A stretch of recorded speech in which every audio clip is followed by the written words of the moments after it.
Shalom, Hebrew. This is the Israelite School of Universal Practical Knowledge, started at 1 West, 125th Street, Harlem, New York, and is run today by Commanding General Yahanna, man at the rank and the authority to be the leader of the nation at this time, under Christ. I want to say Yahweh Basham Yahweh Shai Barakatam to my brothers, Yahweh Shamar Anatan Basham Yahweh Shai to my sisters.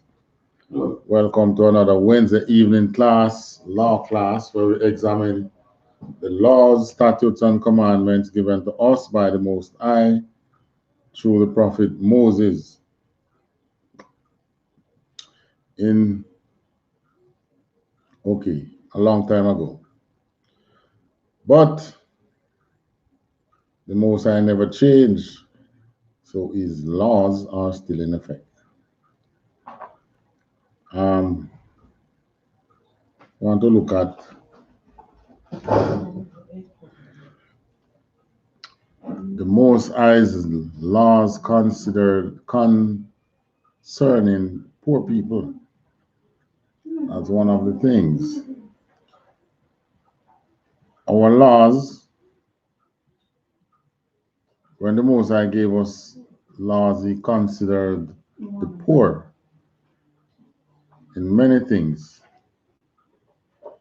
There are certain acts like murder, whatever, where the person the judge, they're not consider a person being poor or a person being rich to say, he's a poor man, I have some pity on him. No.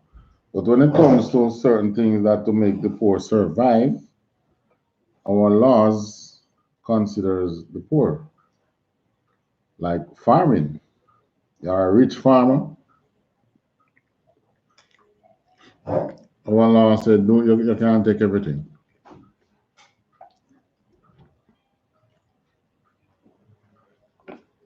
Not like now where you go in the rich man field and they say, Perennial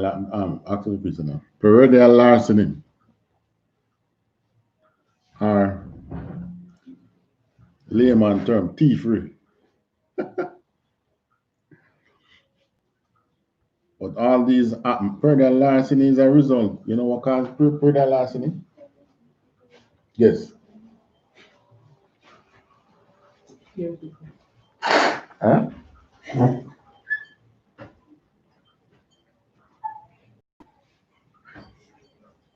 Guess what causes perennial larceny? Your head covering. You're going to read it. Question, what causes perennial larceny? Poverty. Scarcity. All right.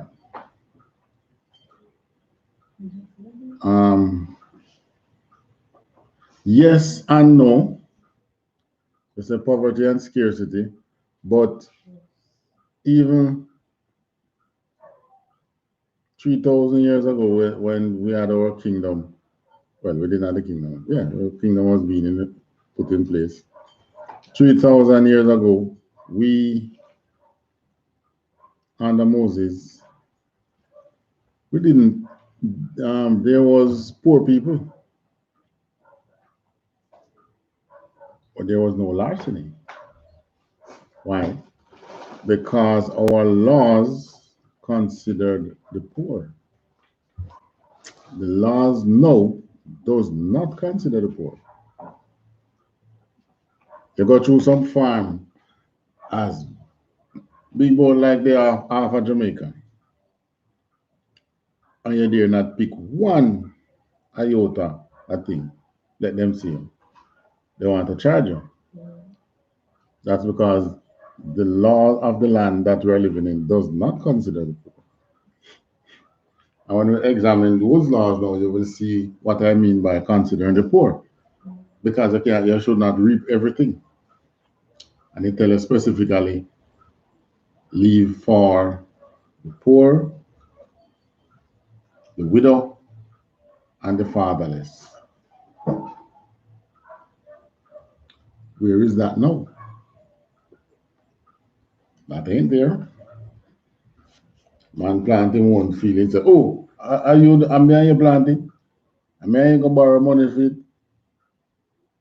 But the Most High says you should do these things so that it may be well with thee.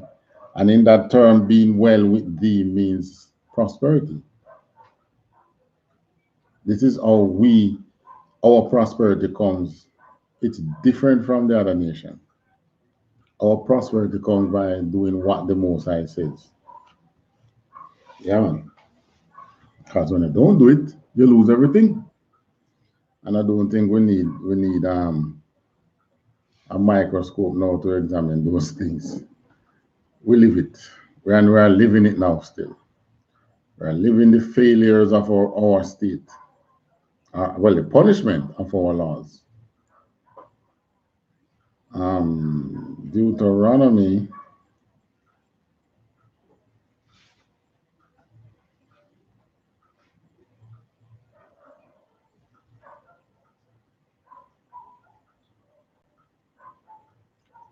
24,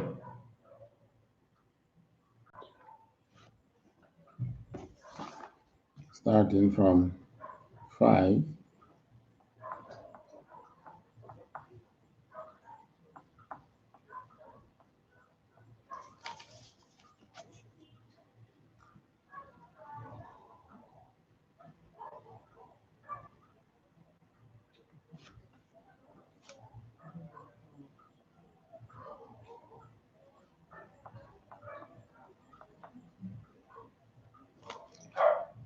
Starting from 5, reading. Deuteronomy 24, verse 5.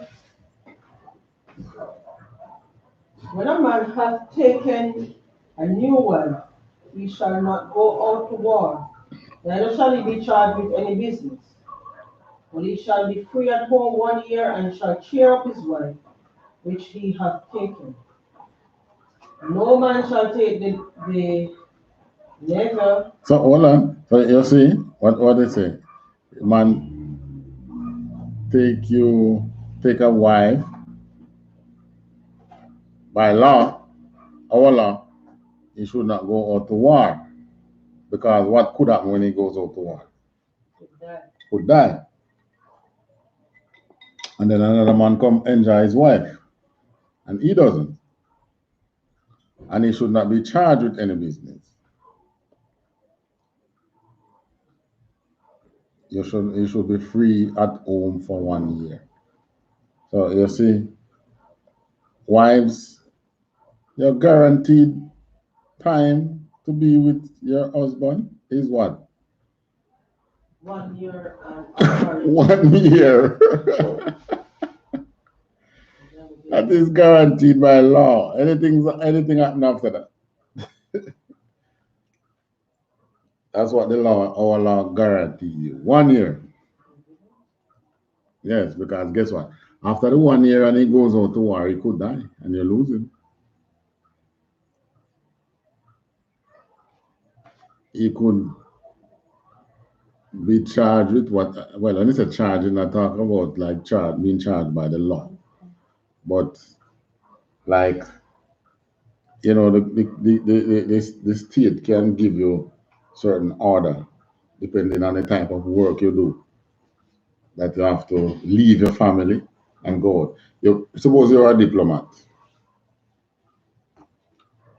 then you would have to. They could send you abroad on certain mission, but right. So that would be you being charged with certain business. But according to our law, the state would have to allow you a year before they can do that.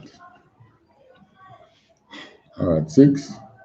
no man shall take the nether or the upper millstone to pledge, for he taketh a man's life to pledge. Nether. You on Google and tell me what is a nether, Nether. If it will be in the where is that dictionary?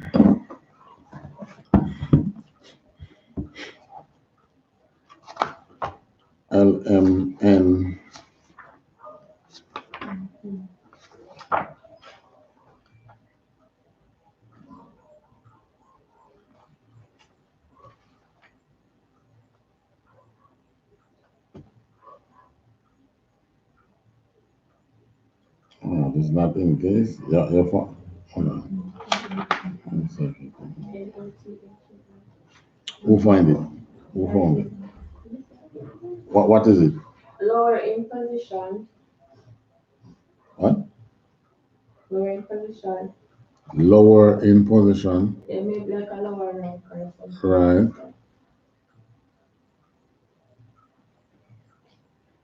Okay. So this is the millstone, you know. So no man shall take neither the lower millstone nor the upper millstone to pledge,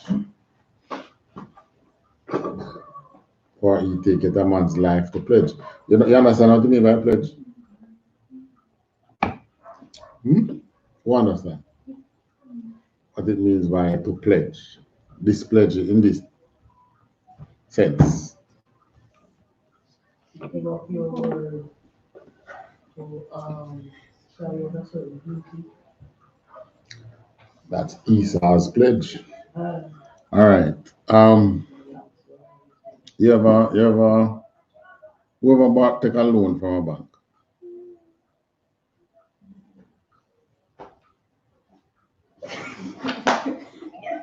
Really?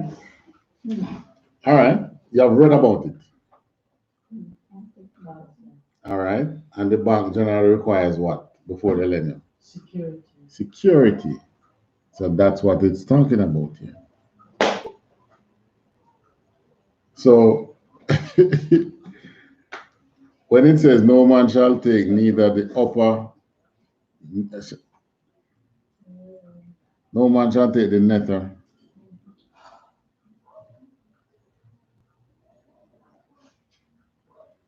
I want the upper millstone. So, all right, you know, millstone is like two stones grinding together, one on top of the other.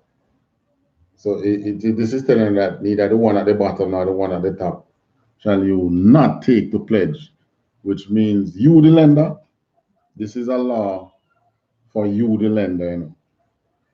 So even if he comes to you and wants some money because he have a crop coming in and he needs some money to get the things going, and he said, the only thing I have to pledge is my millstone.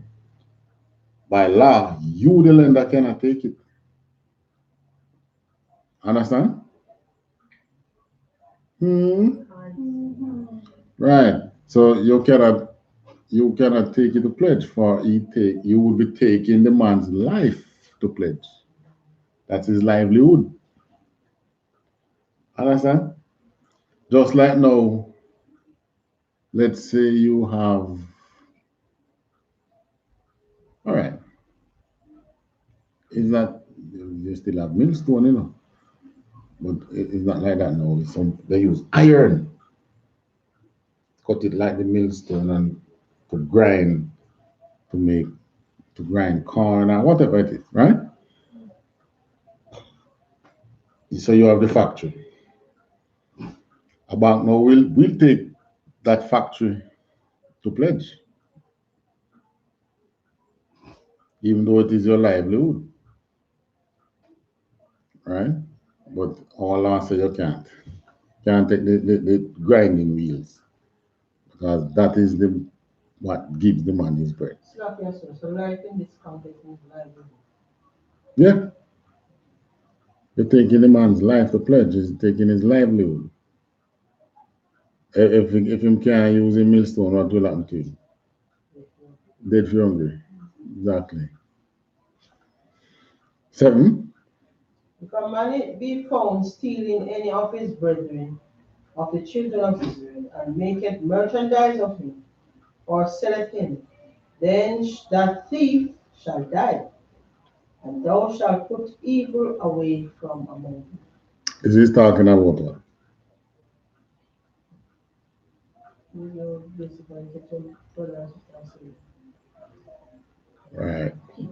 seven. That you want seven.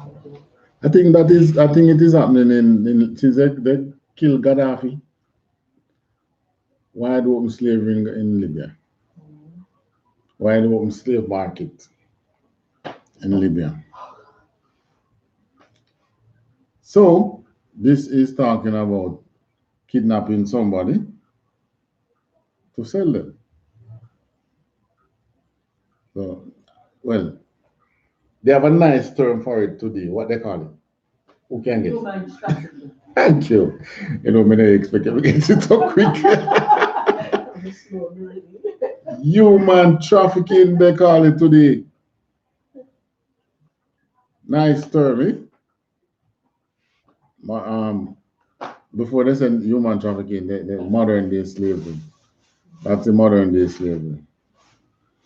All right. So if a man be found stealing any of his brethren of the children, you notice what it said? This is talking about you selling an Israelite to them. The most I don't believe if you want to sell them other people, you know. Oh, you know he does in business.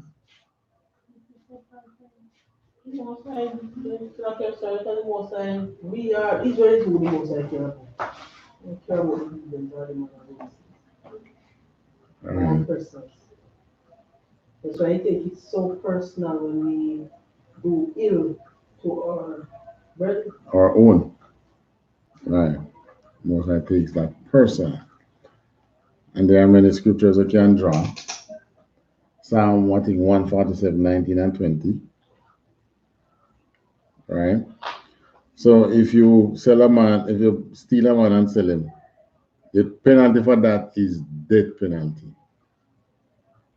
Because that's evil. And the most I say you should put the evil away from among you. So that man is a human trafficker among you. Get rid of him.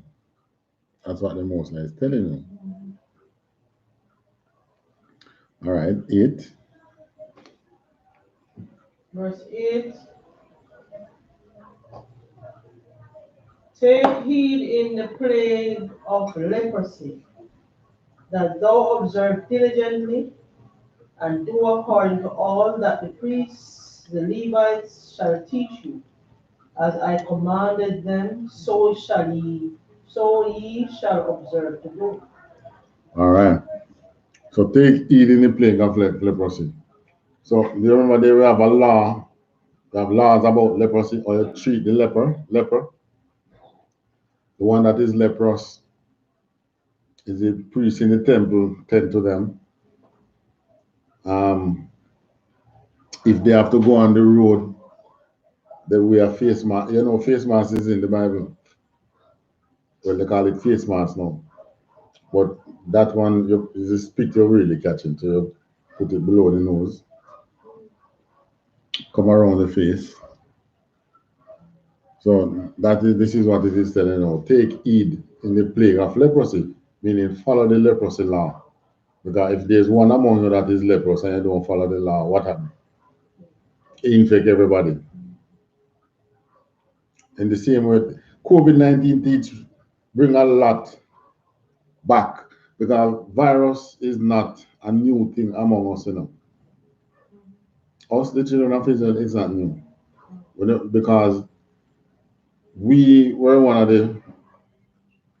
we were the only nation the most I teach how to control these things from among how to get rid of these things from among us, and how to live with people who are sick. Quarantine, that's not new. That's what our laws tell you. The leprous, it doesn't, and it doesn't use the word quarantine. It say you separate that person from the rest of the population. Today we say quarantine. So you quarantine that person. When that person comes out of quarantine, maybe not fully get better, but him can move around. He should wear a mask. And then walking in the street, our law said that he should be shouting out, unclean, unclean, so that people get out his way. So we dealing with sick and virus and so on. That's not new. It's in our laws.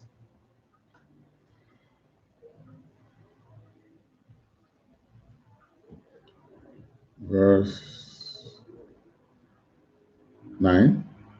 Verse 9. Remember what the Lord thy God did unto Miriam by the river, after that ye were come forth out of Egypt. Right, but this is when he made Miriam a leprous. Because Miriam this him brother, this our brother. I go on like it's you one God a deal with. God deal with we too. Blah blah blah blah. Fly up in Moses' face. She was struck with leprosy.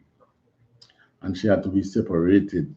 She had to be quarantined outside of the camp for a period of time. Continue. Verse 10. When thou dost lend thy brother anything, thou shalt not go into his house to fetch his pledge. All right, so him tell us that lend me X. If I don't pay you back, this is what I'm going to use to pledge. So he say now, when he said don't go, it mean that if he defaults on his payment, right? So you are now going to go into his house and fetch the thing that he said that he was going to pledge to you. But our law is telling you, no, you don't do that. Continue. Verse 11.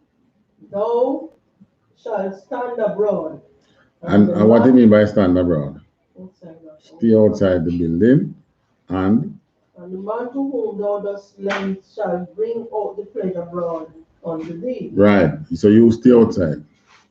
Make him carry it out to you. And if Verse 12. And if the man be poor, thou shalt not sleep with his pledge. all right.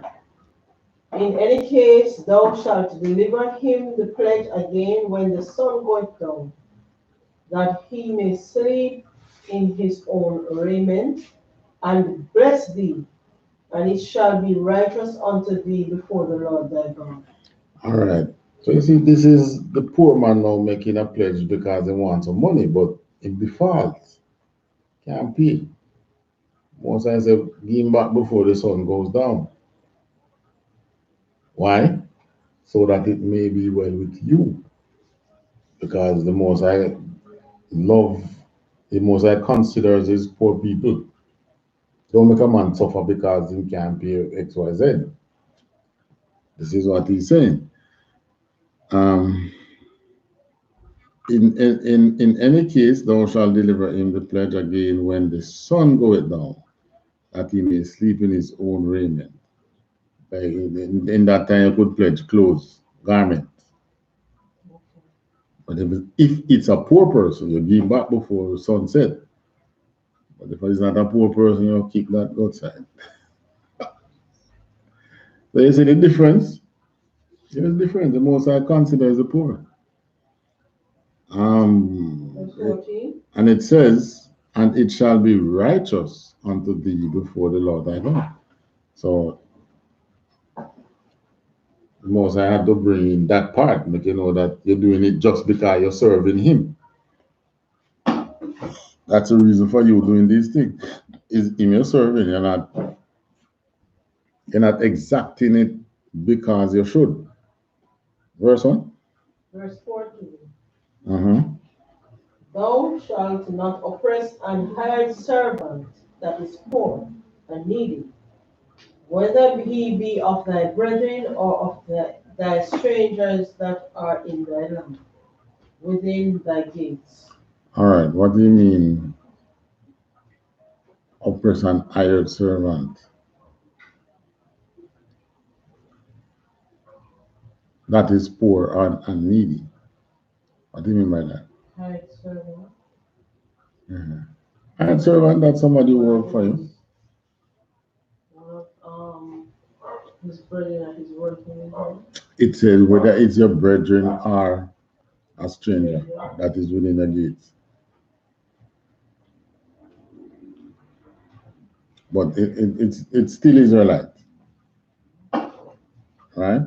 But it's an Israelite who come amongst you, which you don't know him. And because he come amongst you seeking work, you overwork it. That's what it's talking about, You treat him bad, simply because he's poor and needy. Most High saying, don't do that. 15. Verse 15, at his day thou shalt give him his head, neither shall the sun go down upon it, for he is poor, and setteth his heart upon it, lest he cry against thee unto the Lord, and it be sin unto thee. What this is telling you now, that you should do what? Pay him at the end of the day. Yeah. But this is for the poor and needy. So each day that he works with you, you pay him. Right? But it's an hired servant. What's the person you call the hired servant today? The one that is the hired servant today is what? No, not necessarily. The one who come and do the day work, and him just doing some like a job work with you and thing. You pay him at the end of the day.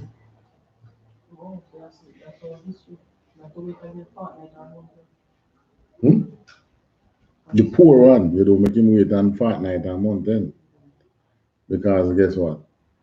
He need the money to buy him night dinner. So the most I, in consideration of that, so don't hold on for the money. Please him go cry, and the most I go hear him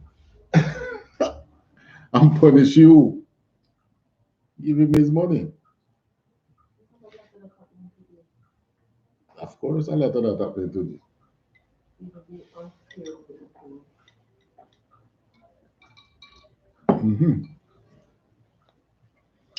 That's not good.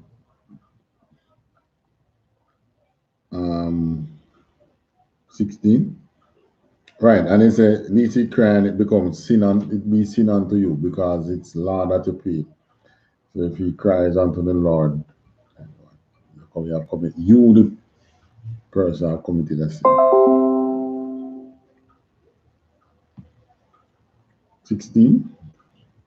Verse 16, the father shall not be put to death for the children, neither shall the children be put to death for the fathers. Every man shall be put to death for his own sin. Right.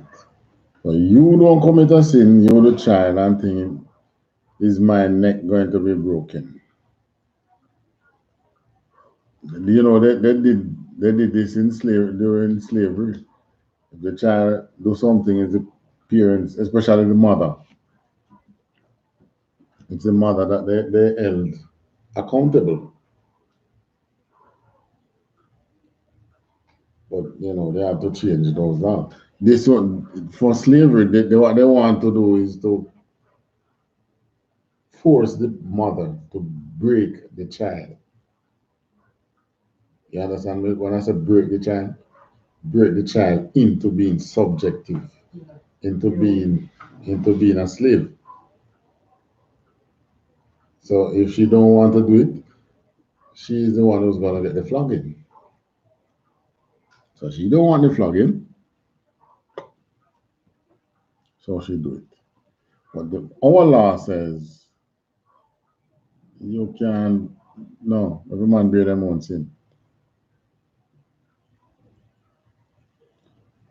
Every man shall be put to death for his own sin.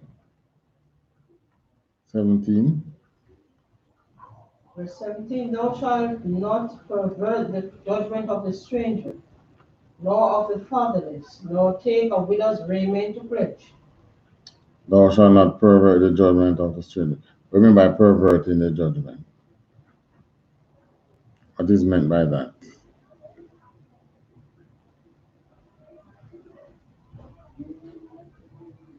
All right, look for the word pervert.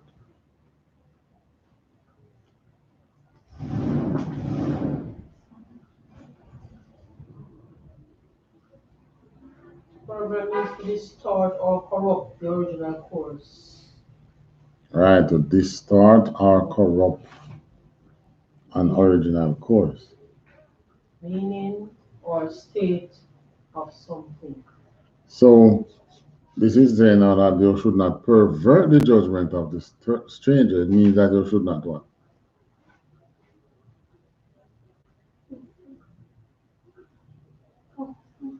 Hmm?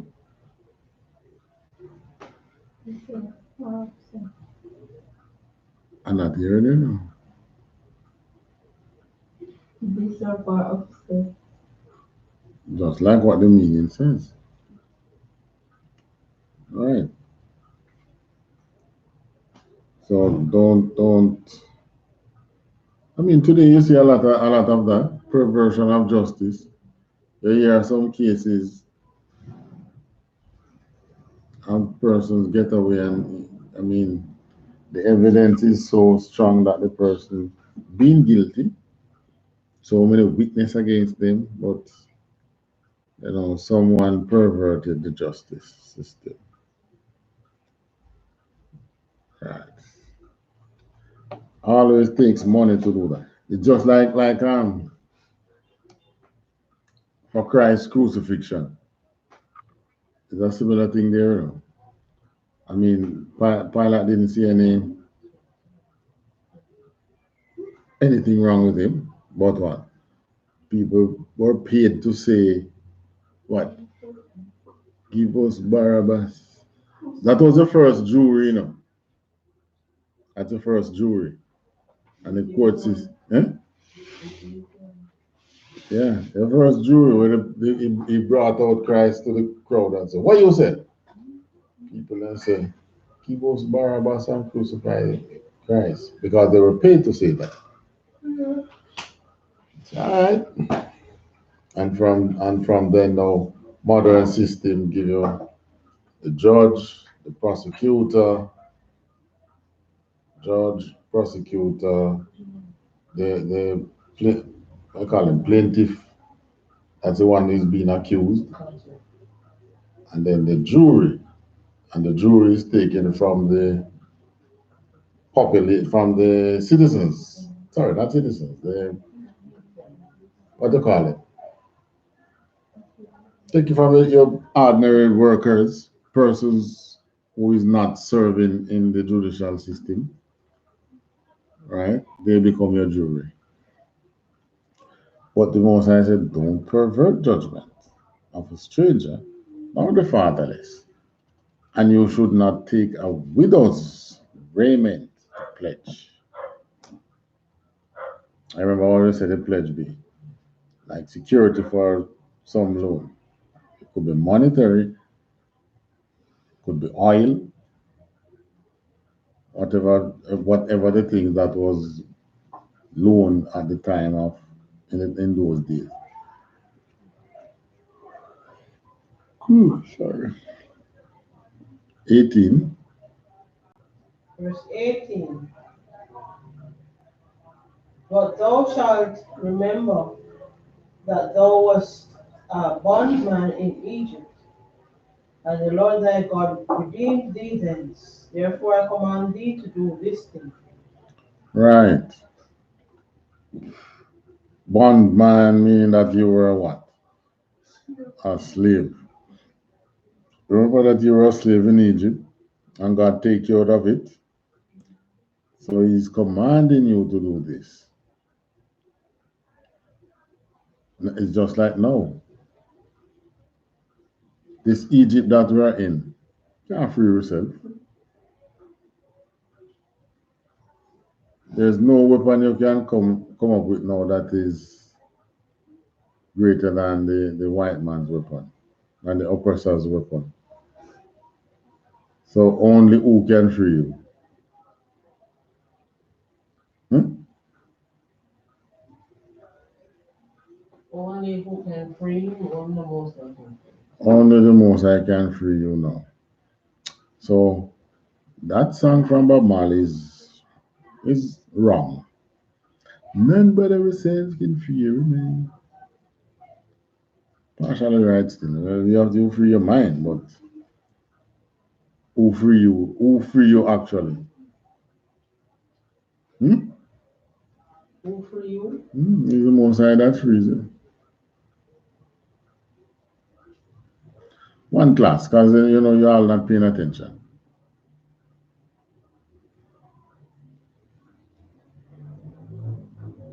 Hold on. Can't see. You need glasses? Too much phone light, man. Verse what we're at? 19? Answer. When thou cuttest down thine harvest in thy field and hast forgot a sheaf in the field, thou And that's shalt what? not sheaf. What's a sheaf? SHEAF.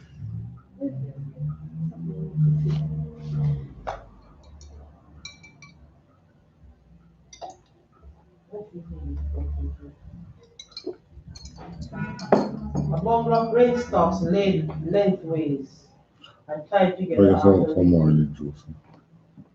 A bundle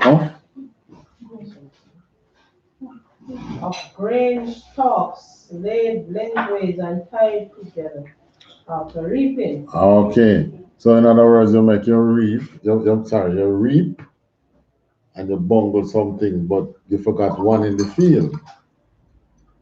You forgot one of that, I say reef or sheaf. One of that sheaf in the field. Let me look more ice.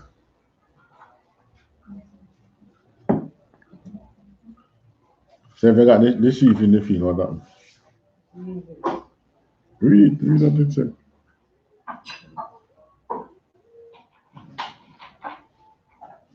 Thou shalt not go again to fetch it. It shall be for the stranger, for the fatherless, and for the widow, that the Lord thy God may bless thee in all the work of thy hands. So if you do that today, if sorry, not we own the farms today, but if you now being a stranger, a fatherless, or a widow in the land, and you go in the man field and take out that sheaf, what's the charge? What would be that charge against you? Today, Yeah, locked up. you'll be locked up and charged for murder larceny. But here now is the most I considering the poor and tell you that you should leave it in the field and leave it for the fatherless, the stranger, and the widow. And this is the way the Most High put it, that the Lord thy God may bless thee in all the work of thine hands. So you're not doing this for human acceptance, really. You're doing it unto the Most High. I get ever hear when the old people beg us up what they say. God bless you, my son. I'm a daughter. God bless you, my daughter. You help your grandma, man. Help grandma. God will bless you. Huh? So like today, so almost right on Supreme Court there, so Yes, a lot of them. and the lady said, please excuse me. May I ask if we can give you $100 to we home about 5 of them. And something $100 maybe maybe because she asked me if she was $50. And about 5 of them back out and go, God bless you, sister. And then you have one man way up there. So it's like them pull together. Or they pull together. Feel like maintain because it's about 6 of them, including the man, and then pull together to get food for each other. Okay. Still up here, sir. It's just some looking back at when you go to the rural part of the country. Yeah. And you look The at countryside. yes, you look at the culture, you look at the whole hospitality that you experience from person in the hills. Mm-hmm. You don't necessarily get it in the city. Because I had grandparents who were from the hillier part of the country. Mm-hmm. And when you go and spend time like holidays and try growing up, the kindness is like Right. nothing was And the country people always have one set of glass, drinking glass, plate, set out for you. spoon, or whatever, put aside that they don't use in their day-to-day use. Those are used for strangers. So it's a custom from a long time. Yeah, because city people city people don't even tell the morning. Yeah. But the people in the country, we have a country and town. In America, they say suburbs. No, suburb, nothing. Country and town. Country people still have that custom, and it is lawful and biblical because our laws says be mindful of entertaining strangers because in doing so you entertain angels. In doing so you entertain angels. So if the angel go in the country, why ain't get good entertainment? Because what? That glass or plate that the every house in the country used to have it. Don't know if they still do. Put it in the buffet. And that come out when strangers come. Or there's the visitors. Right? Anyway, now they make paper plate for you go buy. Not no China wear. They go make paper plates for you go buy and give visitors or strangers. But that time will come again when we'll be entertaining strangers, angels, and don't know that we entertain an angel.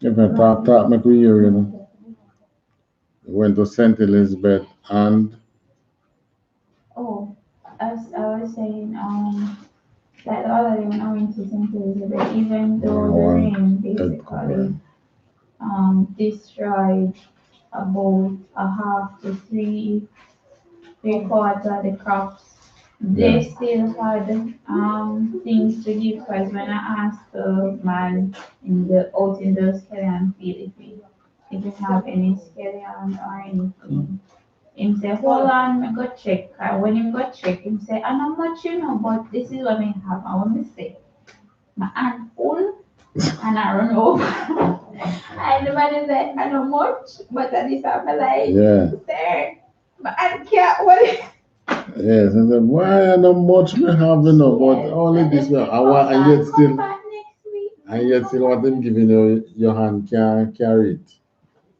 That's country people. In the town now, you're going to say, well, first place they're not to plant, nowhere to plant anything. But if you beg him something, I ask you, what you giving him for it?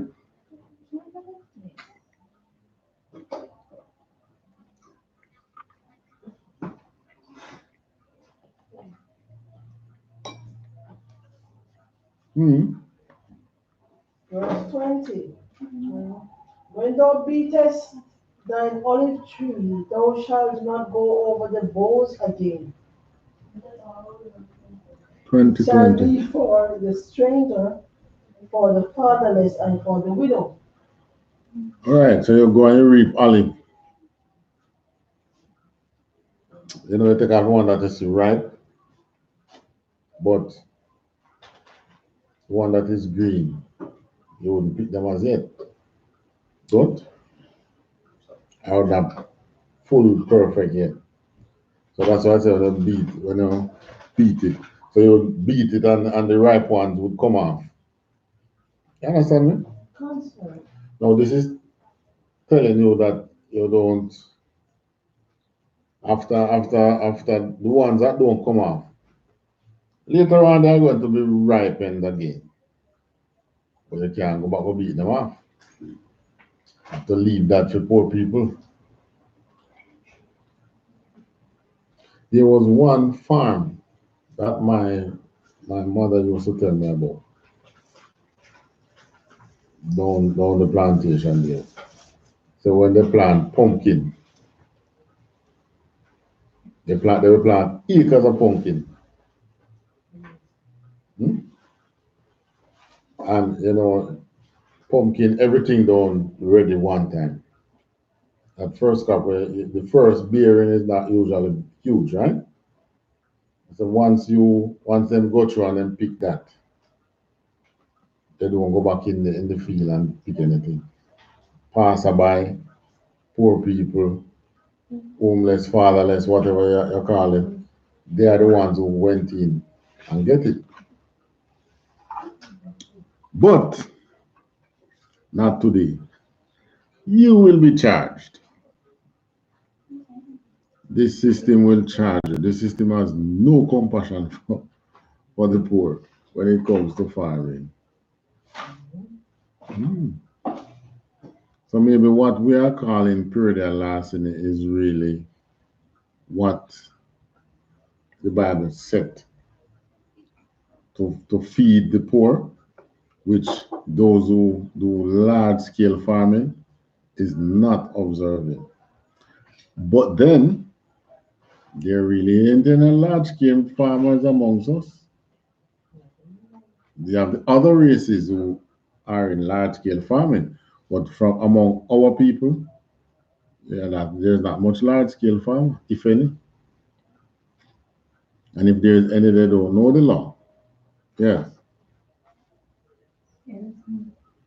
Um, is there somewhere there is something in the Bible, I don't remember where it's either the second, after the second, either the third crop or the second crop, that if you reap it, you don't sell it. If you're doing like farming for profit, you don't sell out of the second reap or the third reap, but give it to so that you sell from first and second, or you sell from first, give out the second, sell the third. Well, listen, this one. This one is about the olive tree. 20, read 20 again. When thou beatest thine olive tree, thou shalt not go over the boughs again. So this is the first crop. So the olives ready. Olives bears like the palm tree, or it bears with the bow and the liquid thing them on it. And those bow they go and cut down to make the palm oil. Palm oil. But the olive now, the same thing. They beat off the ripened olives. So you go through your olive vineyard and you beat off the ripened ones. But the ones that are not ripened yet, you leave them. Now in today's day, they would go back over it again and beat them by the time they're ready. But our law saying no, you don't go back over it. You leave that for the poor, the fatherless, and the widow. You do this so that the Lord may bless you. In other words, it's not you make the things them grow. It's the most I do it. But Esau thing is him make the things grow because he can go in the lab and give you all kind of modified um, produce and give you some June plum that them start beer like some like a force right picnic or get picnic before time. Yeah, you have the flavor like Yeah, the original one. them beer and touching the ground.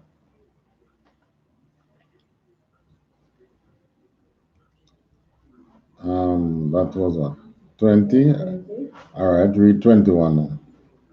When thou gatherest the grapes of thy vineyard, Listen to this one too.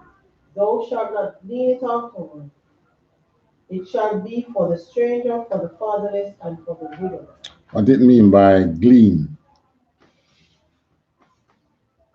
Okay, so you shouldn't strip everything clean. Right. So you don't strip the grape vineyard clean. So you're gleaning the grapes mean that you pick off everything. What they say, but the part of the vineyards that you leave is generally the corners. Gleaning in this case is referring to the corners. Yes. All right. If you know anything about large scale farming, especially with like some crops like bananas, so there is some that they plant near the roadside. In the case of banana, they plant those for windbreakers. So when the wind come, if there's any hard wind, it would knock those. Now those protect the ones that are further in the field, but they also bear. Now when they bear, you don't pick, you pick them. So gleaning here in the terms of grape now, those that are to the edges, the grapes that would be there, you would leave those. Some in the field that not so ready at the time you're picking them, you don't pick everything. And there is also a law that tell you that some that fall to the ground, you don't take them up, you leave them. Those so that when you strip and gone, poor people can come in a place. And it is specific about which poor people. The fatherless, how the child become fatherless. His or her father died in war or was sick or something. The widow, because the husband died in war. Or what else? The stranger that is among you. That is somebody who is living in your community but not from the community. He has no roots there. Persons who live in a community that has their roots, meaning that they both have family there. They can always go to one of the family members. Oh, look out for dinner today and get food. Good. Okay. Yeah. But the person who is a stranger can't do that. He doesn't know anybody in the place. All right. Go on, continue.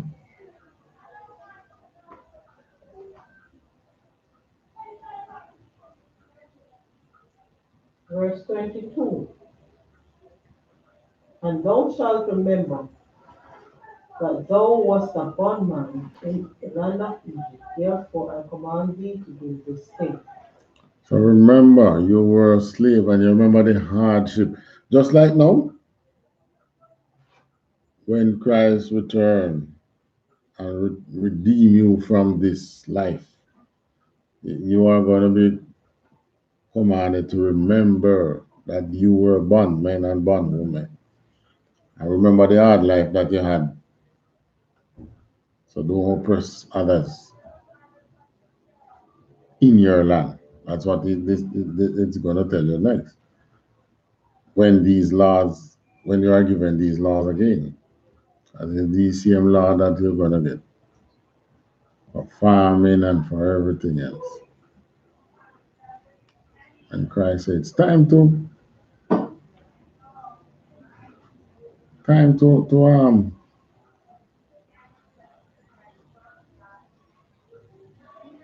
it's time to farm and be good again.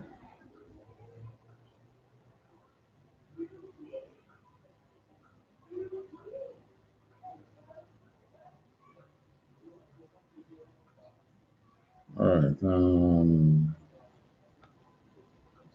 Chapter 25.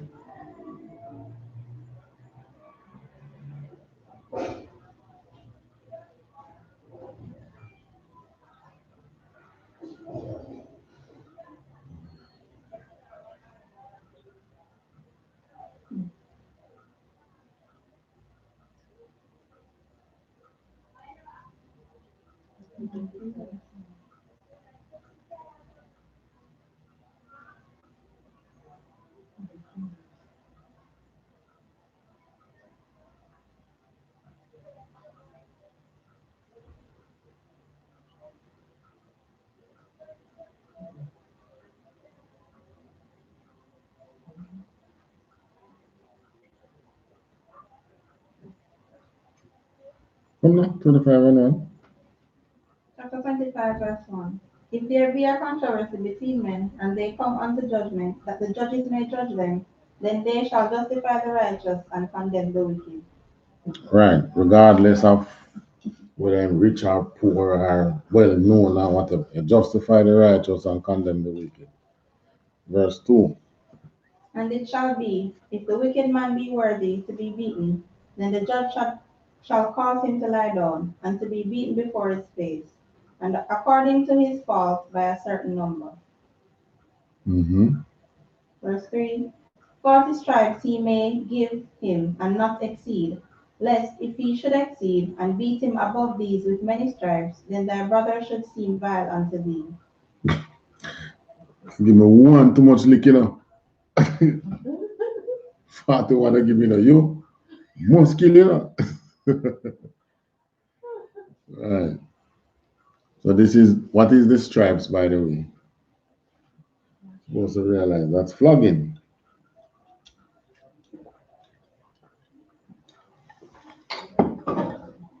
They used to have that punishment, you know, they change it.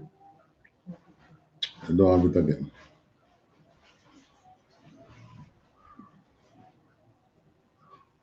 Mm-hmm. Verse what you read? 3? Yes. Okay, 4 now. Verse 4. Thou shalt not muzzle the ox when he treadeth out the corn. Treadeth out the corn. Okay. So that is doing about the oxen. So the no Muslim while he's treading out corn. Verse 5. No. I'm gonna go back to 24. Alright, let me say something here. Where did it work with this thing?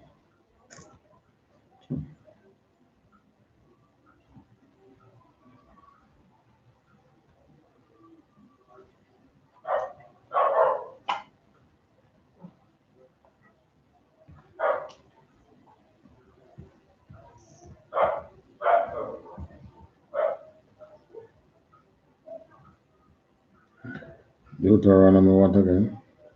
You said 24. Mm-hmm. Alright.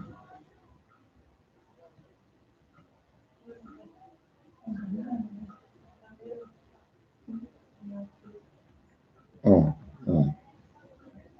I did 25. Never finished 25.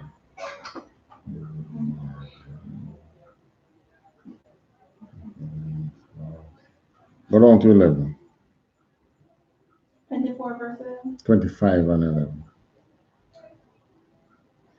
Deuteronomy 25 verse 11.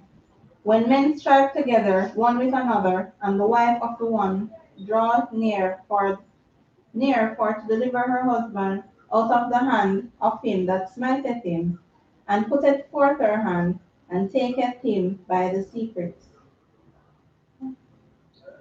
What's that? Hmm? Two men fighting.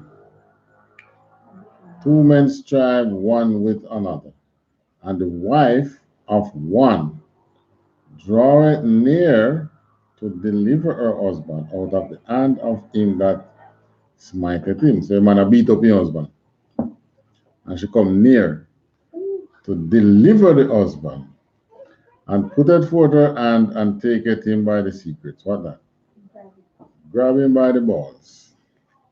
Who shall grab her husband? The next man. The way first thing this is, you know. All right. 12.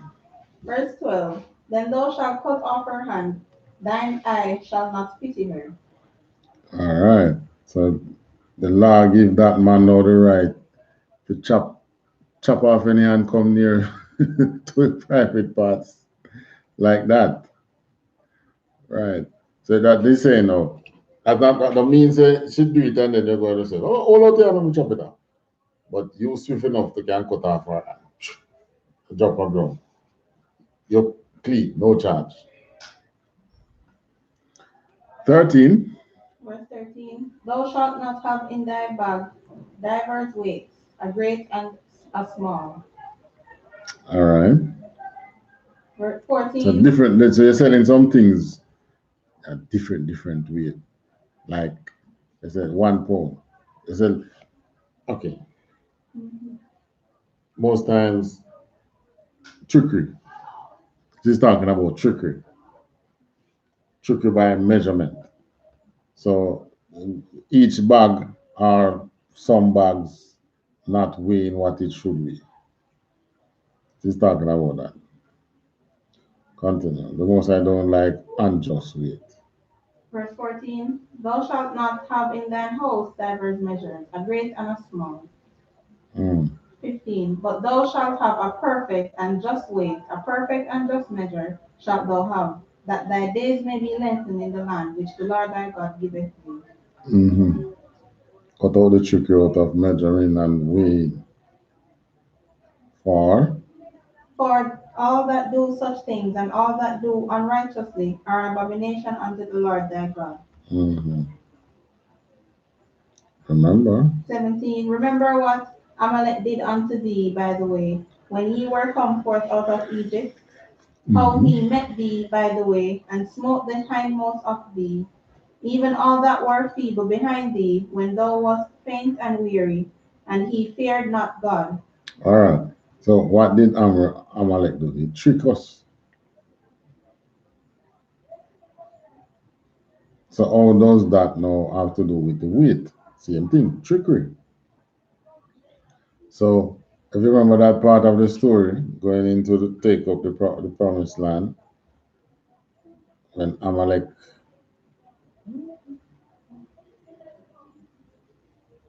the Amalekites, who are, I think they became the Jewish man today, the white man. That section of that tribe of Esau, who became, who is the, like how we have Judah as the dominant tribe among Israelites, right? Amalek now means the like the powerhouse. Majority of the white men who run things today, they are Amalekites.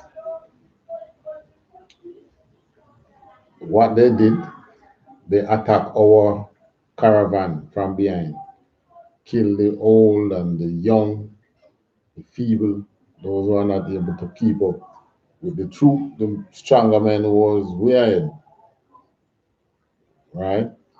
So the Most High had sworn. So because of that, he's going to wipe them out. He tried it at the time of Saul.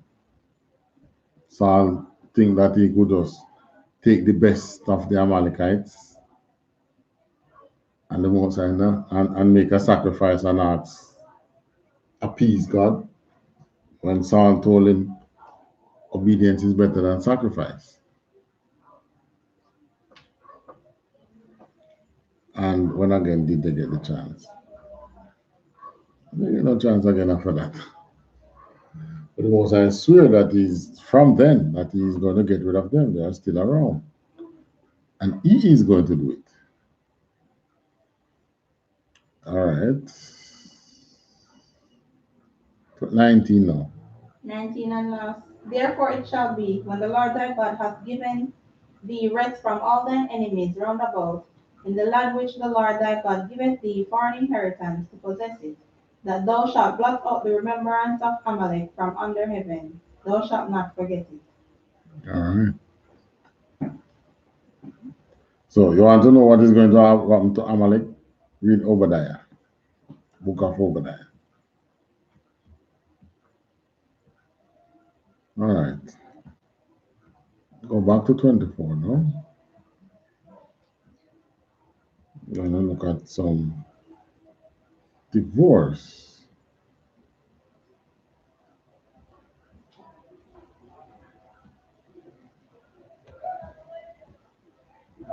24,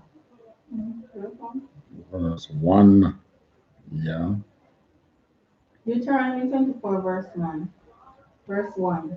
When a man hath taken a wife and married her, and it come to pass that she find no favor in his eyes, because he had found some uncleanness in her, then let him write her a bill of divorcement, and give it in her hand, and send her out of his house. Now, this was in the time of who? Moses. This was Moses' law.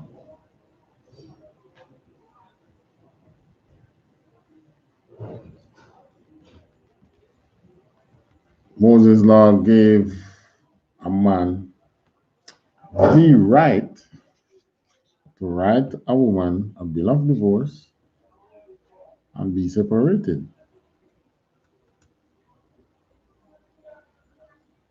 Well, divorce sometimes have its merit because some some some couple can't live together. One is going to kill the other. Um, the next one. Go to two again. Just read it timely. Verse 2. And when she is departed out of his house, she may go. No, I say read. Go through one again. Read. Start from one. Read it timely. Verse 1. When a man hath taken a wife and married her, and it come to pass that she find no favor in his eyes, because he hath found some uncleanness in her, then let him write her a bill of divorcement, and give it in her hand, and send her out of his house. And when she is departed out of his house, she may go and be another man's wife. All right. Still one that? No, that's 1 and 2. I told you to read one. All right. So verse 2 is saying, read 2 again. And when she is departed out of his house, she may go and be another man's wife. So she can marry again.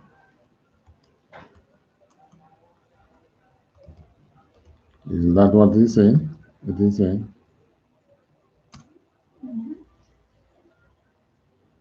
Hmm.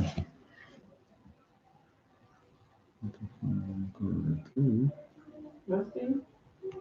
No. All right. 24 and 2. And when she is departed out of his house, she may go and be another man's wife. To verse 3.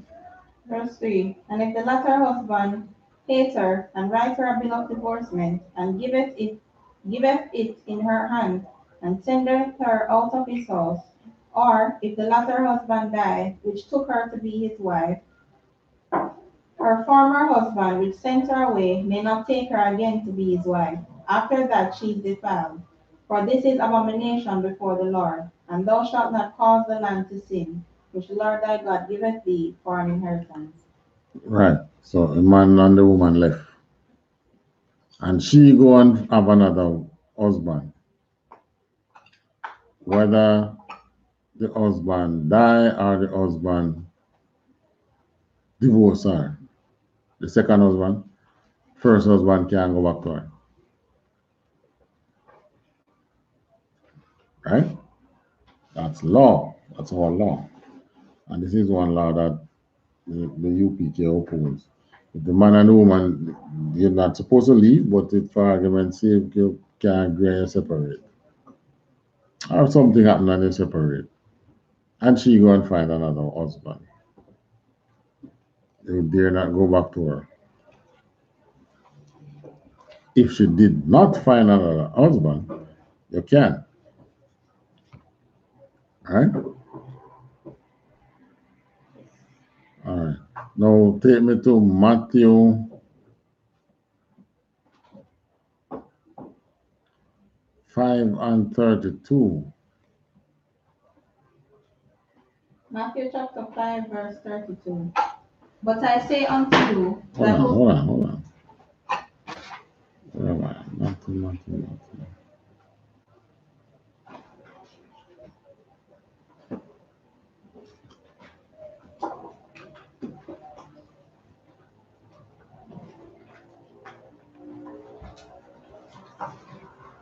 Mm-hmm.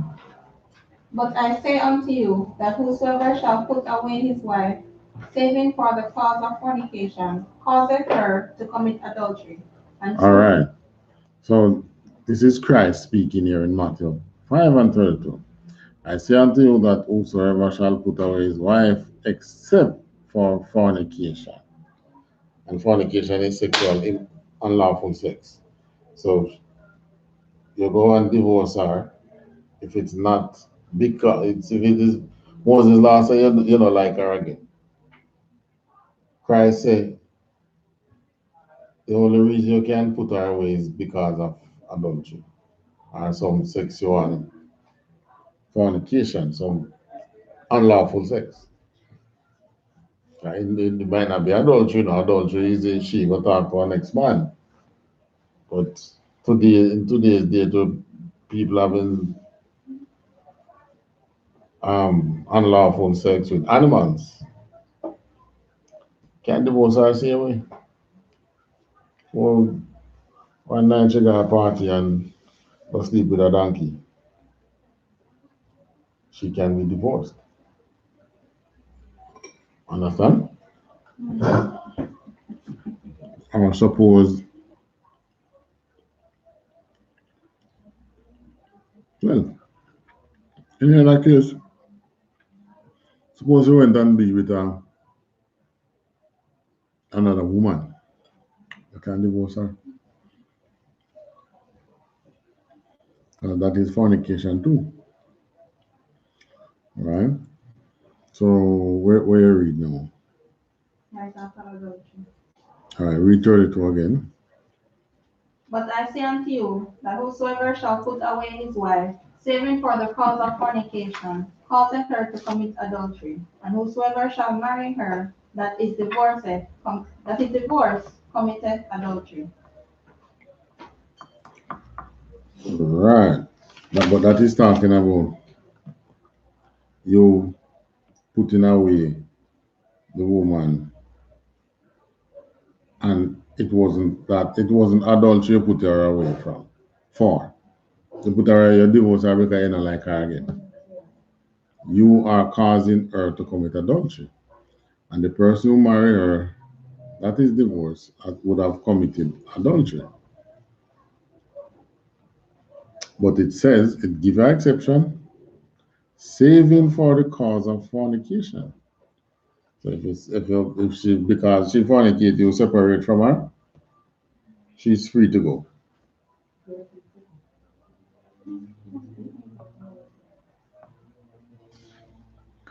All right, go back to Deuteronomy.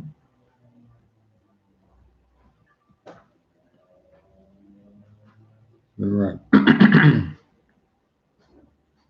Go back to Deuteronomy 25. We're going to read from 5 to 10.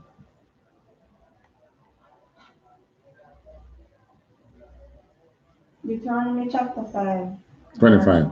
Chapter 25, verse 5. Mm-hmm. If brethren dwell together, and one of them die, and have no child, the wife of the dead shall not marry without unto a stranger. Her husband's brother shall go in unto her, and take her to him to wife, and perform the duty of a husband's brother unto her.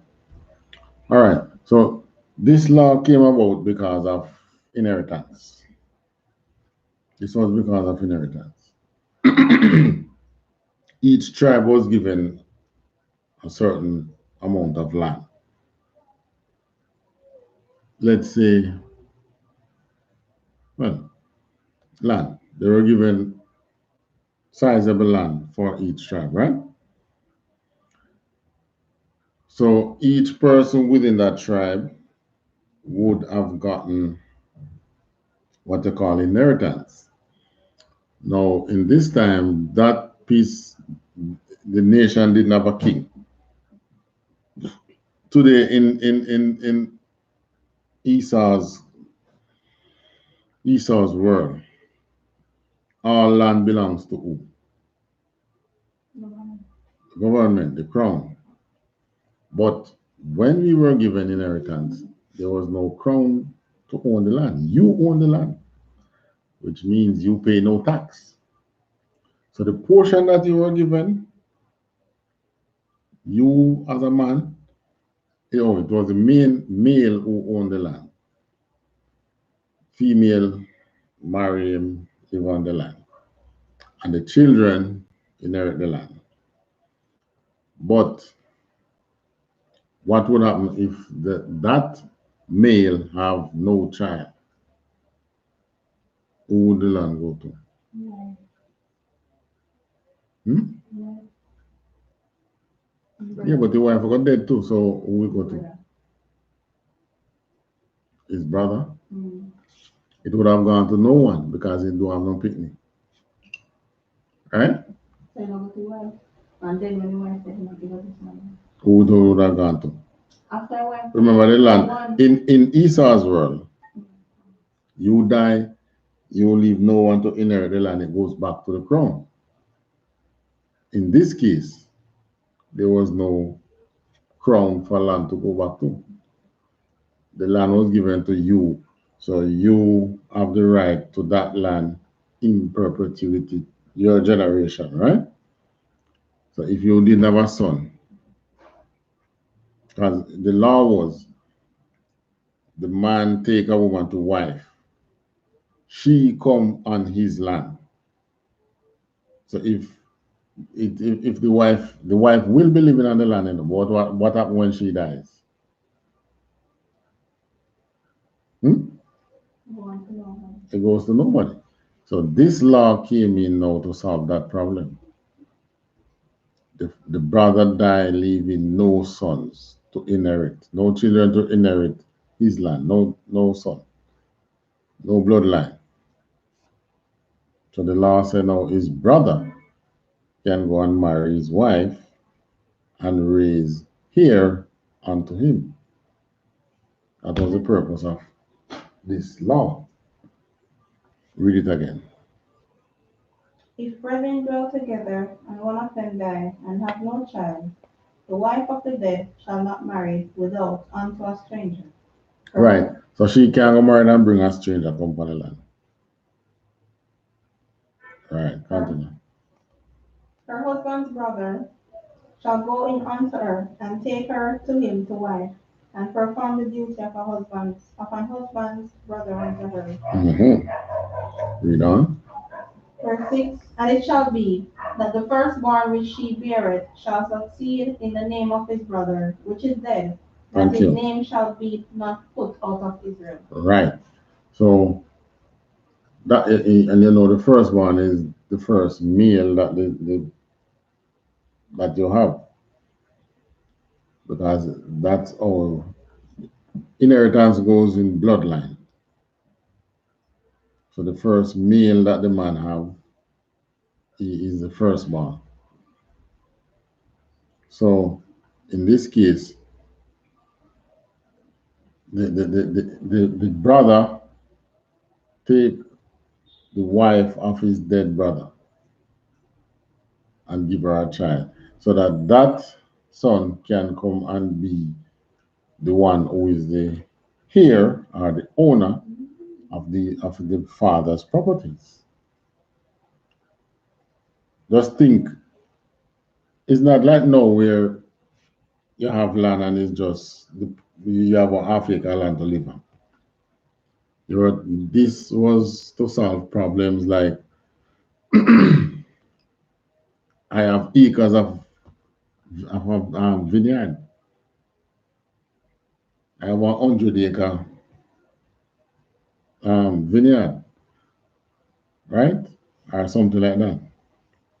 But I don't have no children. Yes, my wife is going to be on it when I die, but what happens when she dies? It's going to be left there. So you leave here unto yourself. Continue reading. Verse 7. And if the man like not to take his brother's wife, then let his brother's wife go up to the gate unto the elders and say, My husband's brother refuseth to raise up unto his brother a name in Israel. He will not perform the duty of my husband's brother. Verse 8, then the elders of his city shall call him and speak unto him. And if he stand to it and say, I like not to take her. Verse 9, then shall his brother's wife come unto him in the presence of the elders, and loose his shoe from off his foot, and spit in his face, and shall answer and say, so shall it be done unto that man that will not build up his brother's house. Verse 10, and his name shall be called in Israel, the house of him that hath his shoe loose. So that's the punishment. Take off your shoes and spit in your face. Because you're not raising up heir to your brother. And you have to remember that these laws was for wealth, to maintain wealth, to keep wealth within a family. Our laws were not, it's just because we are poor now, as a people. We have no political power. We have no wealth that can pass on to from generation to generation. Yes, we can pass a house, we can pass a car, but when it comes to land and the wealth that is on the land, we don't have that now, so we don't understand. But there are many lands in this country that is left, gone back to the state because the man did not have any children, or the children But nowadays, in might die before time. Huh? Nowadays, in you have chance to take it over. Yes, leave that money. Esau's law. Yeah, but this, you have to understand now, Esau have to come in with these laws so that he can take away your things. With this law, you can't take away a man things.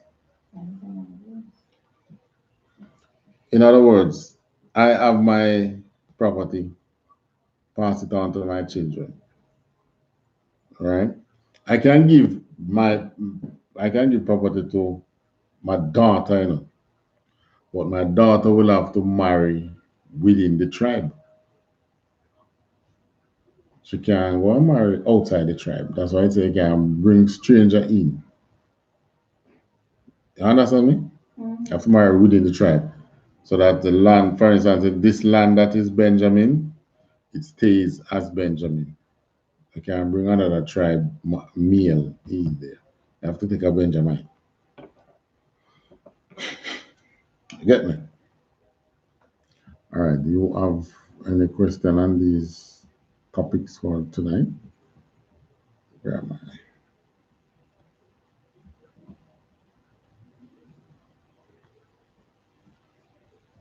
Questions? Before.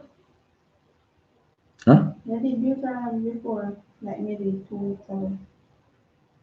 Yeah, man, I've been doing Deuteronomy more than 2 weeks ago. We are at 20, 21 to just read 5. I think that chapter. This, no, but this topic came up before. Not this chapter, but the topic came up before. No.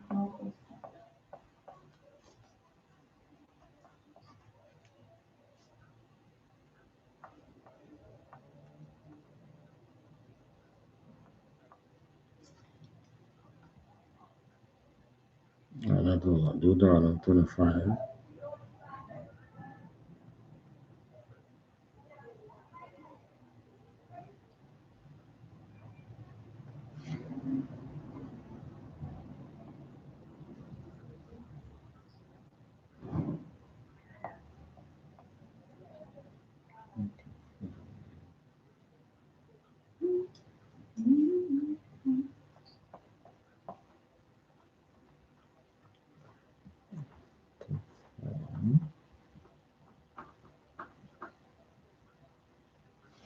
All right, but on the topic of divorce, Christ set that straight.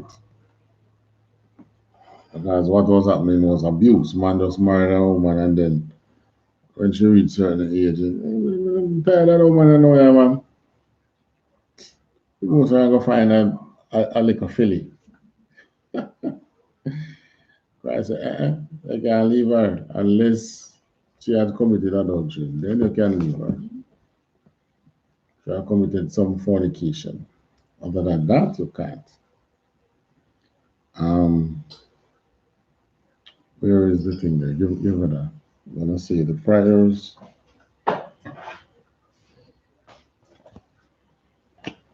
With that, we say a margin, which means to stand.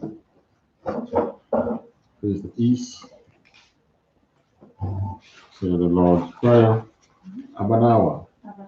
Shabbat Shemayim. Kodash. Haya. Shankar. Yahweh. Malakwatka. Taba. Ratazaka. Haya. Aisha. Barat. Kawa. Aya. Bashamayim. Nathan. Lanawa. Lakam. Kan. Yawam. Wasalak Lanawa. Kawawat Nawa. Kasalak Nawa. Kawawat Yanawa. Wala. Tabayanawa. Banasayawa.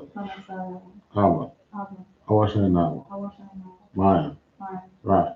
Kaya. Laka. Amalakwat. Wahahala. Wathapara. Naolam. Amen. In English, Our Father which art in heaven, hallowed be thy name. Thy kingdom come. Thy will be done in earth as it is in heaven. Give us this day our daily bread, and forgive us our debts, as we forgive our debtors. And lead us not into temptation, but deliver us from evil. For thine is the kingdom, and the power, and the glory, forever. So be. Prayer for the power, the Hawaba Shamyawasha, Babakasha, Nathan Lanawa Akak, Akak Larapa, Kalmakala, Wakal Madawa, Akak, Lataha, Amatadare, Akak, Lahakoya, Amate, Ibrakawa, Amathiam, Akak, Ibrakawa, Atamala, Magarasha, Bashamyawasha, Tawada Abba. In English, Yahweh in the name of Yahweh. Please give us the power. Power to heal all manner of sickness and all manner of disease. Power to cleanse the lepers. Power to raise the dead. Power against unclean spirits. Cast them out in the name of Yahweh. Thank you, Sobi. Alright. One courteous salute to the teacher, prayer and feast teacher, Madam Shabbat, Madam Barak. Yahweh Hashem Yahweh Barakatam. One courteous salute to the sisters, spiritual sisters, Madam Shabbat, Madam Barak. Yahweh Shamar Elatan Basham Yahweh. Hands down, classes.